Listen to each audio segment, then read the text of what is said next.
دنیا کی نظریں ایک دفعہ پھر پاکستان پر۔ السلام علیکم ناظرین، میں ہوں آپ کا میزبان محمد شاہجہاں قمر۔ آپ دیکھ رہے ہیں ہمارا YouTube channel TNW magazine. Pakistan ایک دفعہ پھر عالمی سفارتکاری کا مرکز بن گیا ہے، جہاں امریکہ اور ایران کے درمیان ایک اہم مذاکرات ہونے جا رہے ہیں۔ امریکہ نے نمائندگی کریں گے ان کے وائس پریزیڈنٹ JD وینس اور دوسرے اعلیٰ حکام، جبکہ ایران کی طرف سے عباس عراقچی سمیت اعلیٰ حکام شامل ہیں۔ پاکستان کی قیادت بھی مکمل طور پر متحرک ہے، جہاں وزیر اعظم پاکستان میاں محمد شہباز شریف، آرمی چیف عاصم منیر اور وزیر خارجہ اسحاق ڈار بھی اپنا کردار ادا کریں گے۔ یہ مذاکرات نہ صرف دو ممالک کے درمیان بلکہ پورے خطے کے امن کا فیصلہ کریں گے۔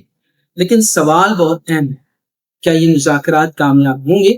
ناظرین، اپنی رائے کمنٹ میں ضرور دیں اور مزید اپڈیٹس کے لیے فالو کریں ہمارا یوٹیوب چینل TNW میگزین۔